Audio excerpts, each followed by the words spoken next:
¿Cómo están, jóvenes y señoritas de cuarto de secundaria? Bienvenidos a este regreso a clases. Vamos a recordar un poco qué es lo que estábamos trabajando antes de la vacación.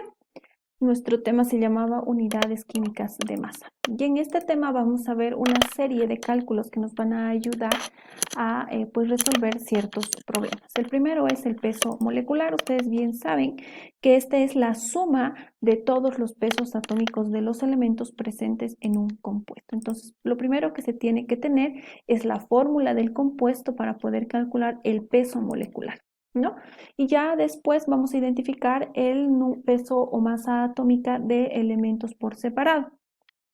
Pero es importante tomar en cuenta los subíndices o número de átomos que hay de ese elemento dentro del compuesto. Por ejemplo, ya tenemos 2 sodios y un oxígeno, entonces el número o el peso atómico de sodio es para un átomo y nosotros en la fórmula tenemos 2 átomos, por ello es necesario multiplicar 23 por 2, 46.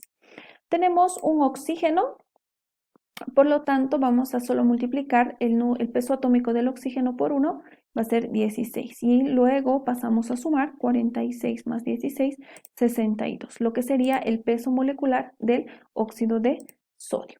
Átomo gramo es otro cálculo importante, ya que nos va a permitir determinar la cantidad de átomos en un determinado peso. Y la fórmula que vamos a utilizar es la masa de la sustancia dividido entre el peso atómico del elemento. Para esto es importante siempre sacar los datos que nos está presentando el problema, ¿no? Nos pide averiguar cuántos gramos de oxígeno hay en una masa de 64 gramos. Un dato extra que nosotros tenemos es el peso atómico, ya que del oxígeno es 16 gramos. Con estos datos pasamos a reemplazar donde está la masa, vamos a poner M, vamos a poner la masa del oxígeno que es 64 y el peso atómico del oxígeno va a ser 16 y dividimos 64 entre 16, va a haber 4 átomos gramos de oxígeno en 64 gramos de oxígeno, ¿no?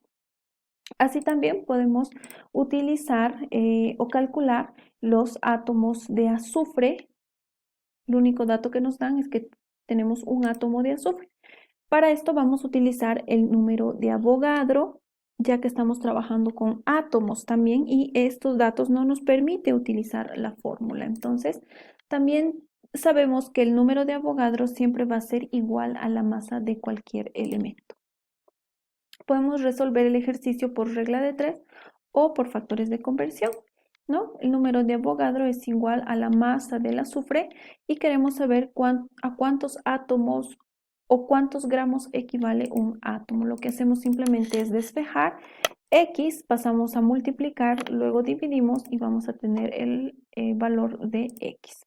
Por lo tanto, en un átomo de azufre tenemos 5,10 por menos 10 por 10, 5 por 10 a la menos 23 gramos. Cuando hablamos de molécula gramo, es importante también saber que en un mol de cualquier compuesto es equivalente al número de Avogadro y vamos a poder en algunos casos utilizar la fórmula número de moles es igual a la masa de la sustancia sobre el peso molecular.